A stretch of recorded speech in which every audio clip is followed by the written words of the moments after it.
Om Swastiastu. Selamat pagi, siang, sore, dan malam kepada ibu guru dan teman-teman sekalian. Perkenalkan, nama saya Pandey Putu Dian Sasmita, nomor absen 32 dari kelas 11 MIPA 5. Saya adalah salah satu anggota dari kelompok biologi dengan materi sistem reproduksi manusia.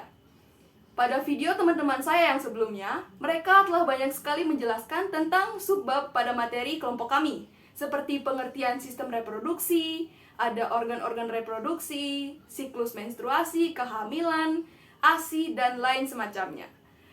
Pada kesempatan kali ini, saya akan membahas salah satu subbab dalam materi sistem reproduksi manusia, yaitu kelainan dan penyakit yang dapat menyerang sistem reproduksi pada manusia.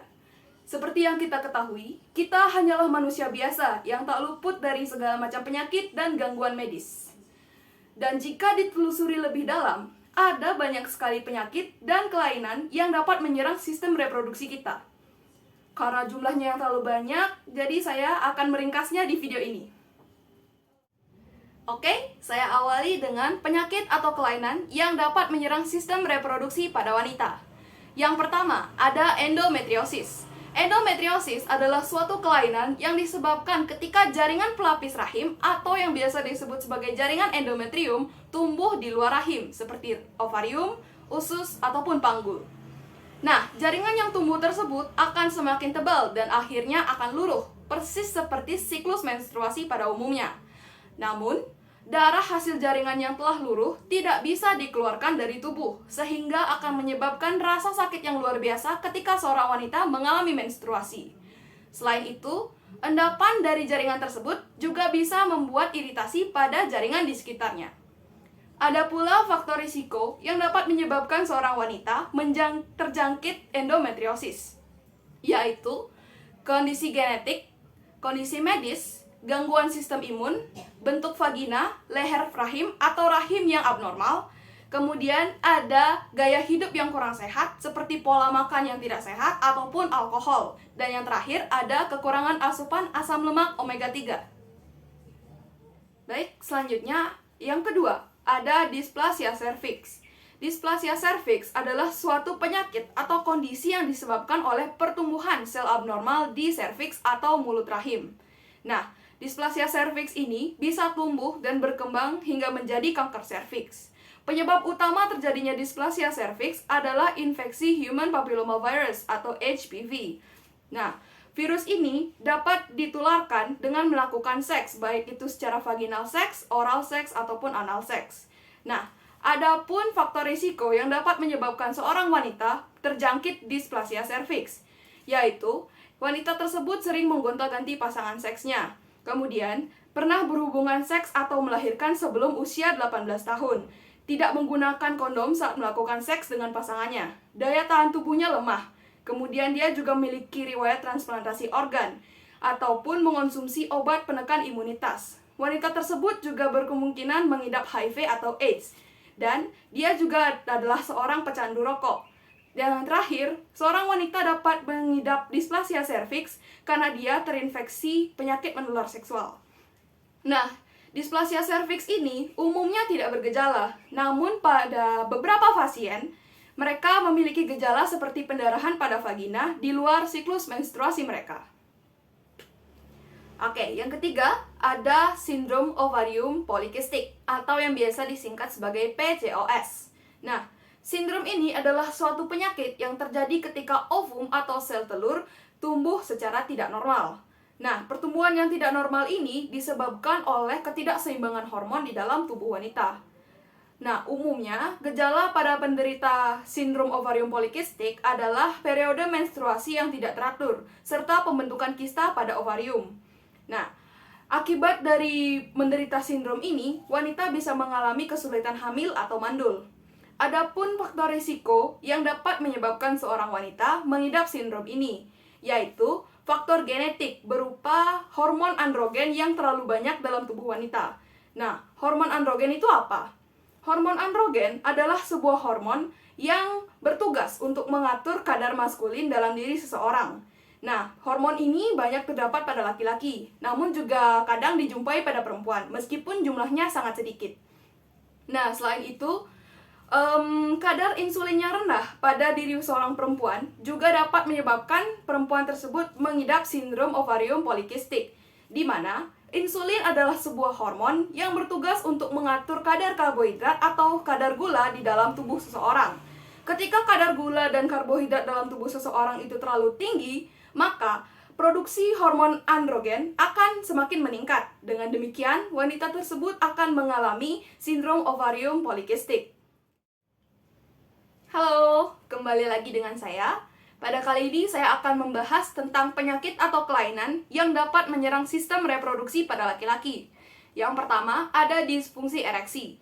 Disfungsi ereksi adalah suatu ketidakmampuan seorang laki-laki dalam mendapatkan atau mempertahankan ereksinya saat berhubungan seksual dengan pasangannya.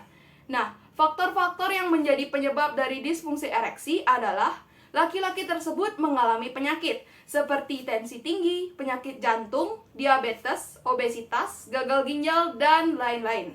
Selain itu, laki-laki yang mengalami disfungsi ereksi juga mengalami masalah psikologis seperti stres, depresi, ataupun gangguan kecemasan. Nah, laki-laki juga beresiko mengalami disfungsi ereksi apabila dia mengonsumsi obat-obatan tertentu seperti antidepresan, antipsikotik, antihipertensi, obat kanker prostat, dan obat penurun kolesterol. Nah, laki-laki juga berkemungkinan mengalami disfungsi ereksi apabila dia mengalami cedera, seperti cedera tulang belakang, cedera tulang panggul, ataupun cedera alat reproduksi. Dan yang terakhir, laki-laki juga bisa mengalami disfungsi ereksi apabila dia baru saja melakukan tindakan medis, seperti operasi prostat atau operasi kandung kemih. Oke, next. Yang kedua ada prostatitis. Prostat adalah sebuah kelenjar yang terletak di bawah kandung kemih. Fungsi dari prostat sendiri adalah untuk menghasilkan protein atau nutrisi pada sperma dalam bentuk cairan. Nah, prostatitis terjadi karena kelenjar prostat tersebut mengalami peradangan. Dan biasanya gejala dari prostatitis adalah rasa nyeri saat buang air kecil. Lalu, adapun faktor resiko yang dapat menyebabkan seorang laki-laki terkena prostatitis, yaitu laki-laki tersebut mengalami infeksi saluran kemih atau infeksi kandung kemih. Kemudian, laki-laki tersebut juga pernah mengalami trauma atau cedera pelvis akibat terlalu sering bersepeda ataupun menunggang kuda. Kemudian, laki-laki tersebut juga pernah menggunakan kateter urin. Dan yang terakhir, laki-laki yang beresiko mengalami prostatitis adalah laki-laki yang mengalami atau mengidap HIV atau AIDS. Nah, yang ketiga ada balantis. Balantis adalah suatu kondisi ketika kepala penis seorang pria mengalami iritasi sehingga menyebabkan peradangan. Nah, penyakit ini umumnya menyerang pria yang belum pernah atau tidak pernah melakukan sunat sebelumnya. Ciri-ciri dari penyakit balantis adalah saat pria tersebut akan buang air kecil, maka ia akan merasakan rasa sakit atau perih yang luar biasa. Selain itu, dari penis pria penderita balantis akan keluar cairan berwarna putih kekuningan atau kuning keruh. Dan cairan tersebut memiliki bau yang aneh dan tidak sedap. Nah, adapun faktor resiko yang dapat menyebabkan seorang pria terkena balantis, yaitu kurangnya kebersihan pria tersebut terhadap alat kelamin, entah itu jarang dibersihkan ataupun penggunaan pakaian dalam yang berulang-ulang. Selain itu, adanya faktor alergi yang dialami pria tersebut, iritasi kulit penis yang disebabkan oleh bahan kimia yang terdapat pada sabun ataupun disinfektan yang digunakan oleh pria penderita balantis. Selain itu, pria penderita balantis juga memiliki imun yang lemah sehingga tidak bisa menahan infeksi atau iritasi yang terjadi pada sistem reproduksinya.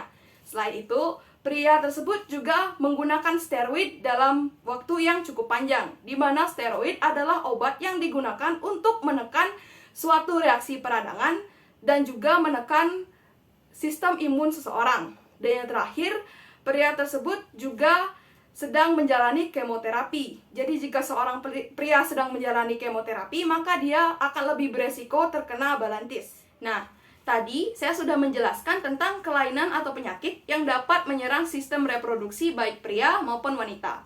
Nah, sekarang saya akan menjelaskan tentang satu penyakit yang dapat menyerang kedua kaum tersebut. Kalian pasti pernah mendengar tentang istilah penyakit menular seksual atau PMS.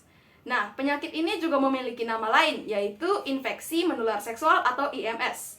Nah, penyakit menular seksual ini adalah sebuah infeksi yang dapat ditularkan melalui hubungan seksual, baik itu vaginal seks, anal seks, ataupun oral seks. Nah, selain melalui hubungan seksual, penyakit ini juga dapat menular melalui hubungan kulit antar kulit yang secara intim. Karena di beberapa kasus ada penyakit seperti herpes atau HPV yang bisa menular melalui kulit. Nah, kemudian perantara dari penularan penyakit ini berupa cairan tubuh seperti darah, sperma, ataupun cairan tubuh lainnya. Dan juga selain melakukan seks ataupun melakukan sentuhan secara intim, penyakit ini juga dapat ditularkan melalui penggunaan suntikan, baik yang secara berulang ataupun bergantian. Nah, penyakit menular seksual disebabkan oleh bakteri, virus, dan parasit. Berikut adalah jenis-jenis penyakit menular seksual yang umumnya terjadi, yaitu sifilis, gonore, klamida, kutil kelamin, HIV, dan herpes genital. Jadi, berdasarkan apa yang sudah saya jelaskan, kita mengetahui bahwa menjaga kebersihan alat reproduksi kita sangatlah penting untuk kesehatan kita semua. Selain itu, kita harus mengurangi kenakalan remaja ataupun hubungan seks bebas di luaran sana. Dengan demikian, kita bisa mengurangi angka ataupun jenis kasus yang menimpa pasien dengan penyakit organ reproduksi. Nah, sekian penjelasan saya terkait penyakit dan kelainan pada sistem reproduksi manusia. Saya ucapkan terima kasih karena sudah menonton video ini. Apabila ada kesalahan kata dan perbuatan, saya mohon maaf. Dan saya harap video ini dapat memberikan manfaat bagi kita semua. Saya tutup dengan Paramasanti. Om Santi, Santi, Santi, Om.